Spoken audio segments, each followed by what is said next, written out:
Hi, Rocky. Hi. So I'm interviewing you today. Nuh-uh. You're an kidding me. interview. I am. What? I am. What are we talking about? We're talking about AI just generally, explain it like I'm 5. Okay. AI, I can't wait. And we're gonna do it through the lens of business because there's a lot of lenses you could put on. I mean, I think knowing you, I'm not gonna be able to keep you in that business box. Yeah. You're gonna be talking about the singularity very quickly. But that's okay because you're amazing. I was just thinking about actually how AI is actually improving human consciousness. Oh, wow. But anyways, that's not what we're here about. The eternal optimist, Sage Lewis. Yeah, that's true. That's All true. right. Thank you. I'm honored. You are, yeah? Yeah, thank you for wanting to do this. You got a piece of paper and everything. I got a piece of paper. Okay. Okay, I'm ready. So, I want to start at the very beginning. Okay. Very good place to start. Okay. So how many companies, this is a little bit like a quiz show now too, trivia.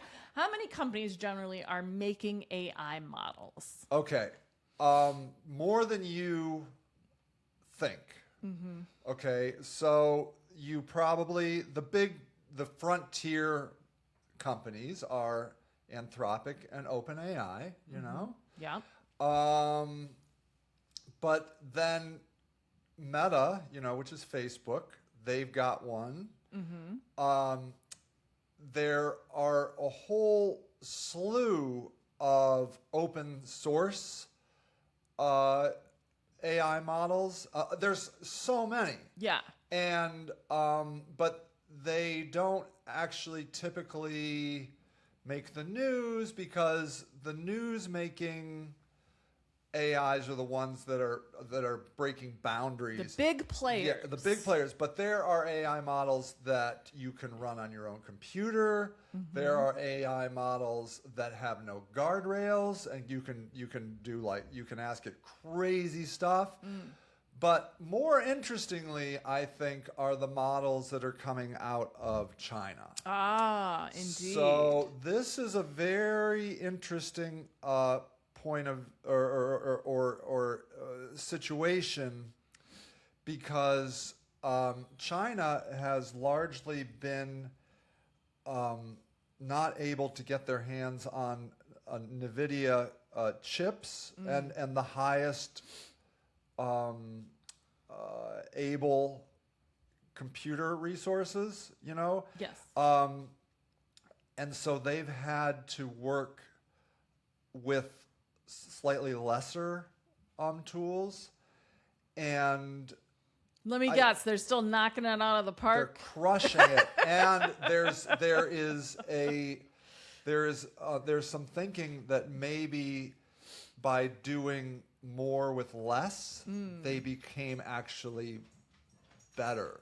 Interesting. In the long term. Let's hold that thought. Cool. Let's back up. So let's say there's 4 major players in the US. Does Amazon have one or no? So Amazon, I think, buys into Anthropic, We have a dog. So the big ones you would think about would be typically OpenAI, Anthropic, and then Google, which would be like a Gemini. Yeah, so let's talk about which model goes with each one. So OpenAI. Yeah, OpenAI would be like ChatGPT. Okay. And that's where probably most end users go. They're not even spending.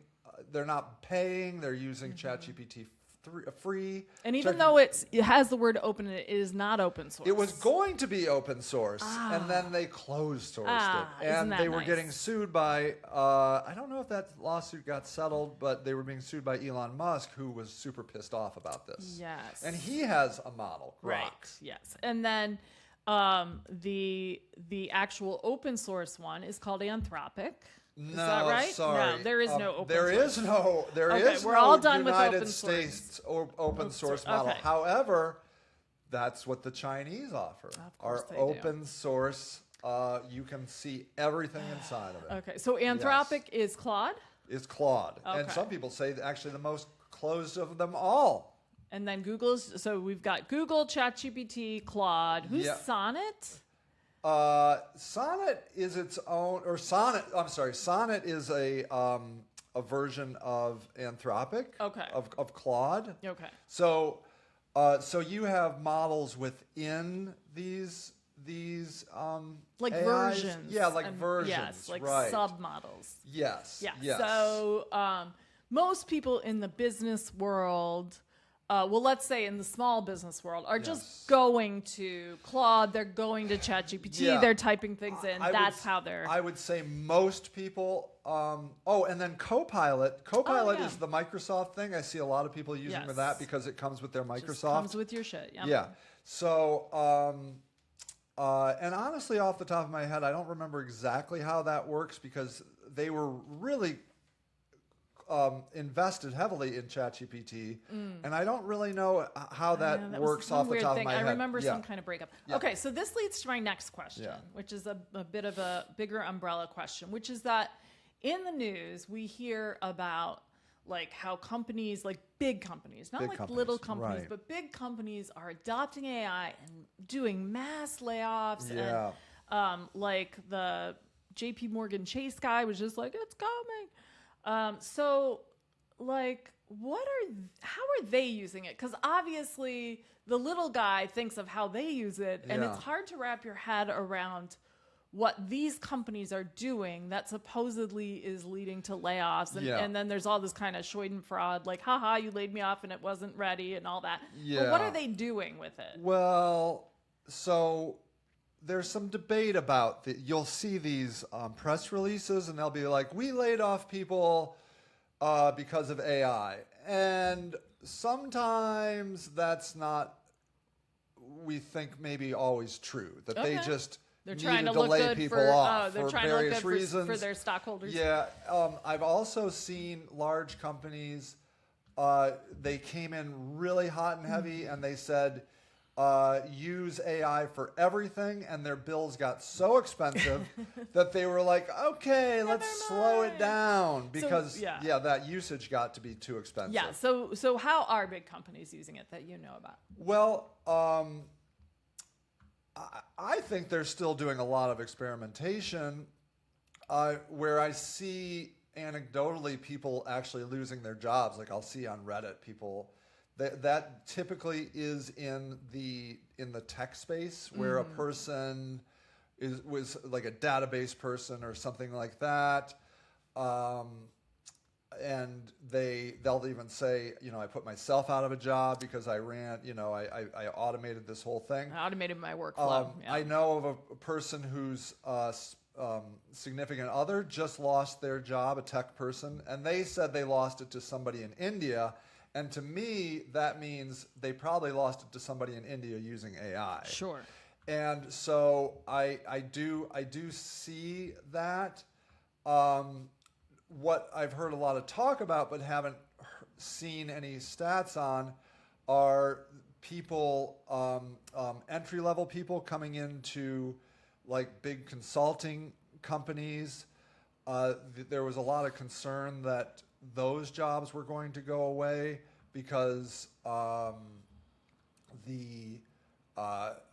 the research could largely be done by AI, and I haven't seen any stats on that.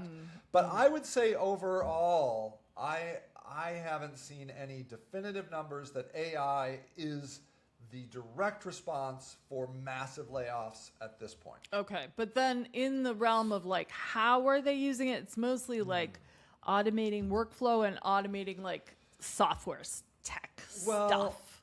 I mean, I would say at the most sophisticated level, there is this automation is what the holy grail of it all is to get AI to do things that a human was doing before, and then ultimately getting it to do that on its own for longer and longer points of time. Like the goal would be to get an AI to be able to run for 100 days without any human intervention.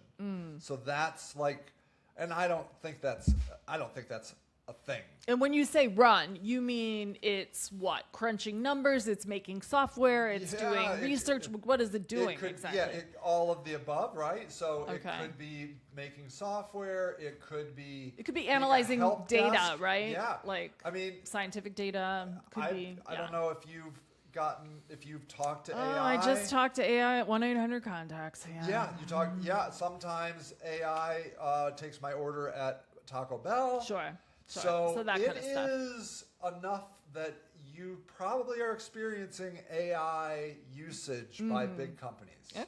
All Yeah. right. So now I want to ask, how should, in your opinion, because you've talked a lot on LinkedIn about the democratization of knowledge and skills because of AI in the small business nonprofit space. So if you are a small business or you are a nonprofit and you kind of want to use AI, like or you're like, why, or you're even like, why the heck would I use AI? Why would I use AI? Right. Like what's like a good way to leverage that, maybe without burning down a forest? Like what's the what's the real usefulness of AI in a small business? Yeah. Well, I would say in general about the forest burning thing. Yes. That really comes, the expense is training these models. Yeah, so we could talk about that for a second first. So why do we need all these data centers? Like my understanding is that we're not even using enough of the data to justify this. So what the frick? Yeah. Why am I not swearing? I swear all the time. Yeah. What the actual fuck with these data centers? I don't know what kind of podcast this is. I don't know. There is, I think, a belief that there's going to be a winner takes all. And so, for example, Anthropic is buying data center space from Elon Musk because they need the data center space.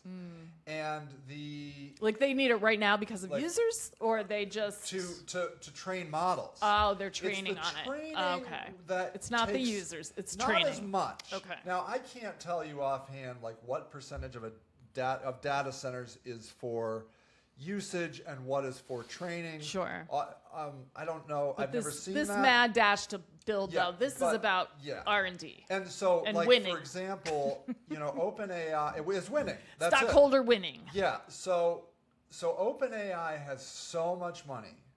And there is some talk that, like, Anthropic, for example, does not have as much money. They still have a ton of money, but it makes it more challenging because they don't have as much compute. Money equals compute. All right. So OpenAI can invest. Which, by the way, is Sam Altman and ChatGPT. If you need the diagram. Thank you. Yeah. Okay. And so that's a risk as well. Okay. Yeah. And so Amazon really isn't in the game of developing so much as the game of building the AI data centers, or are they? I could be wrong on this, I don't but know. as far as I can tell, they're just investors. Okay. The dark horse, which is not a dark horse, Okay. and I don't know what a dark horse is, but the dark horse in all of this is Google. Oh. Because Google, which is Gemini, has been repeatedly putting out pretty crappy AIs. Everybody makes fun of it. Yeah. Their nano banana image thing is quite good. Yeah, I don't think you know what a dark horse is, unless you feel like they're going to win. Well, that's what I'm saying. Oh. Yeah, is they have not been, but they have so much money and they have so many resources. Maybe they don't want to share. Maybe they're just biding their time. So waiting to see where everybody, because I'm making this up. I haven't read this or anything, but that's why we're here. That's why you're here, to hear me Explain it like a pontificate thug. about Make crap it up. nobody knows anything about. You and AI, you're making shit up. So it's so expensive to be out on the front. Yeah. Right? Right. That what if you let those two players, Anthropic and OpenAI, just duke it out there? Let AltaVista and Yahoo fight just it out. Fight it out, and then one of them wins, and then you're just like, and now I've arrived. All right, well, that's a theory. I don't know. Yeah. I don't know, because they're the ones who they put out the chess.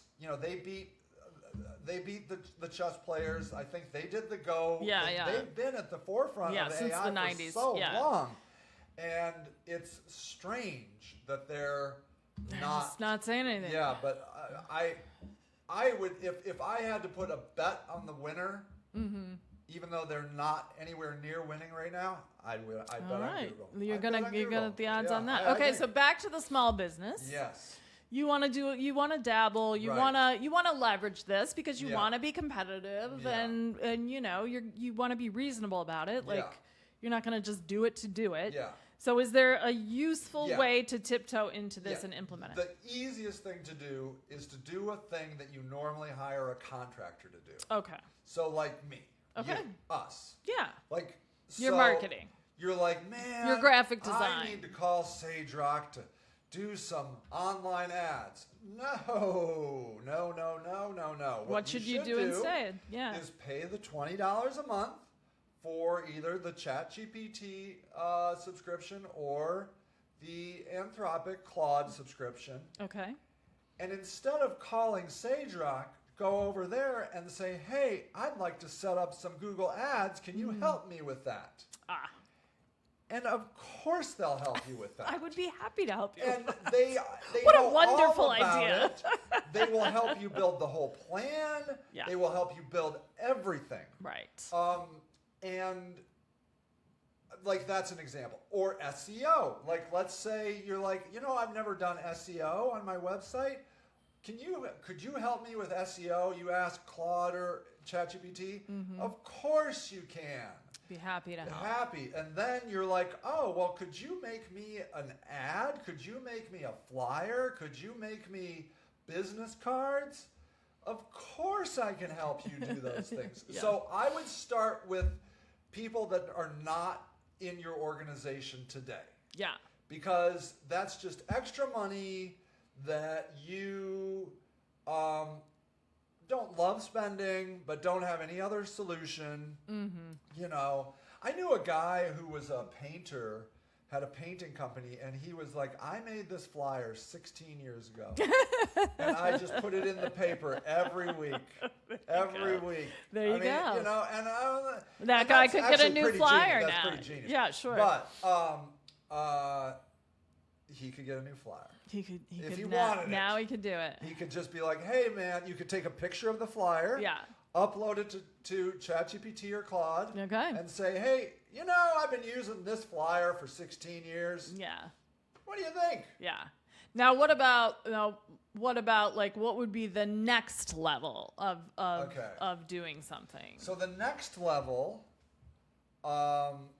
because I'm assuming there's a ton of work that you're not doing in your organization. So let's say you now want it to do some of the jobs you don't have time to do. Yeah. Now, honestly, what I would do is I would start feeding it my numbers.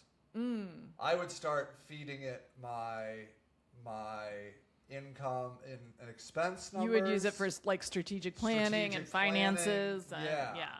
Now wait, we have security concerns about that, That's Sage why Lewis. I don't know if you saw my hesitation. Because what you need to know is when I tell you that, the terms of service is that if you're using those front-facing tools, they reserve the right to train on all of that data. Okay? So you might want to pull something internal then for that kind of work. What I would do is I would ask AI. Hey, I have security concerns about sharing something with you. Do? Yeah. And then it'll guide you. Yeah.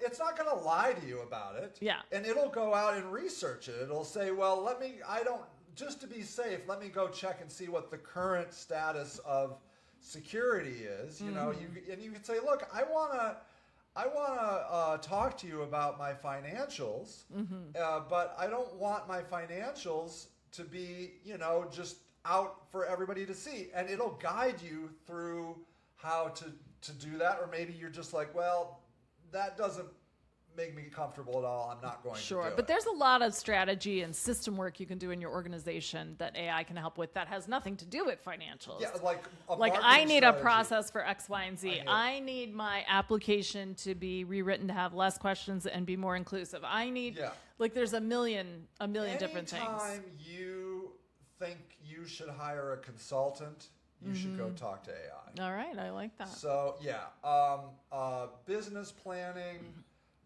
personal strategy, personal, coaching, what you need to do to make yourself a better leader. Yeah. All of that you really could start asking. I just, and I feel like I can say this and you should believe me because I am a consultant. Right. I think you should really question hiring a consultant before you really work it out through AI. Sure. I think so. Yeah, I love that. And then, so why are we here? So what we do as a small business, we still do consulting because that's what people want. Yeah. But we will also help secure your data so that you're not just using the $20 ChatGPT. Yeah, I wouldn't do that. I wouldn't. If you didn't have money. But I mean, but the idea is then like we compile all your data in one safe, secure space, and then you can start interacting with it without using the general chat feature. That's one of the things that we offer small businesses. So one of the more secure ways of using the data is running it through their APIs. They all have API access, and they all say very clearly that if you're using the API, they do not train on that data. Yeah. So that's how I like to do it. I like to set up a custom AI agent or a series of agents. It's not necessary, but you can get better data and you have a little bit better security. That's what I would do. I would, if a client came to me and said, Sage, I'd like to do some financial forecasting, I would say, give me a half hour, because that's how long it takes, and let me build you a secure environment where you can upload that content and talk to an AI securely. That's what I would do. Yeah. But most people, look, if you own a single restaurant, you don't need all that. You don't need all that. What do you care? Right. Who's going to get your data? What are they going to do if they do? And it's not like it's going to be spammed on the black market. Right. It's just going to get ended up in a universe of data that is not going to be interesting at all. Right. Fair enough. Yeah. So I would say the most common thing you can do is every time you're like, I should get a consultant. Right. Don't. I need help. Don't. Just stop. AI it. Just get AI. Yeah. Just do it. I mean, if you ever talk to an IT help desk person, they're like, half my job is just Googling. Yeah. I just Google stuff. Work? Right. Ask AI. Don't call. Stop bothering your grandson. He doesn't need it. Just stop it. Send him some money and just say, I love you, and don't ask him to diagnose your Mac problems that he doesn't know anything about. There you go. That's all. That's all we're saying. So yes, the small business version of that. Yeah, just stop bothering your grandson. Okay. There you have it. Yes. Thank you, Sage. Thank you.